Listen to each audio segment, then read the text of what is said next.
बिस्मिल्लाहिर्रहमानिर्रहीम। सही बुखारी की हदीस शरीफ नंबर 6058 के मुताबिक प्यारे रसूलुल्लाह सल्लल्लाहु अलैहि वसल्लम ने इरशाद फरमाया, क़यामत के दिन तुम अल्लाह ताला के यहाँ सबसे बदतरीन आदमी उस आदमी को पाओगे जो दो चेहरों वाला हो, यानी दो रुखी आदमी हो। बाज़ लोगों के सामने एक चेहरे से आए और कुछ बाज़ दूसरे लोगों के सामने दूसरे चेहरे से आए। हदीस मुबारक बरदरान इस्लाम आपने समाअत कर ली। आज हम में से आम आदमी से लेकर हमारे हुक्मरानों तक हमने अपने चेहरे पर कई कई मास्क चढ़ा रखे हैं।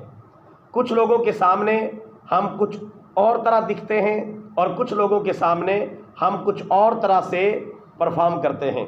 कुछ लोगों के सामने ऐसा नज़र आने की कोशिश करते हैं और कुछ लोगों के सामने वैसा नज़र आने की कोशिश करते हैं। ये दो रुखी हम में से आम आदमी से लेकर हमारे हुक्मरानों तक पाई जाती है। यानी हमारी हालत ये हो चुकी है, शक्ल मोमिना करतूत काफिरा। बातें मुसलमानों वाली करते हैं, काम सारे काफिरों वाले करते हैं। यही हाल है जिसकी वजह से मुआशरा तबाह बर्बाद होता चला जा रहा है। मोमिन का एक रुख होना चाहिए कि मोमिन हमेशा हक का साथी बने, हक के साथ खड़ा हो जाए, हक और बातिल को कभी आपस में ना मिलाए। कभी हक का साथी बन गया, कभी बातिल का साथी बन गया, कभी हक वाला रुख सामने कर दिया और कभी बातिल के साथ मिलकर बातिल वाला रुख जो है लोगों के सामने पेश कर दिया। ये दो रुखी मुनाफकत है।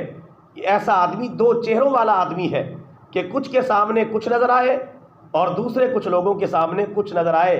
क़यामत के दिन ऐसा आदमी अल्लाह के यहाँ बदतरीन शुमार होगा।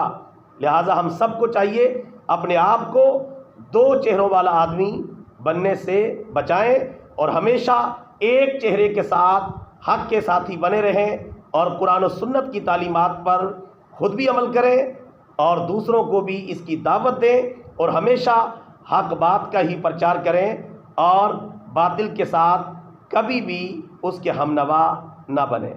अल्लाह ताला हमें ऐसा करने की तौफीक अता फरमाए।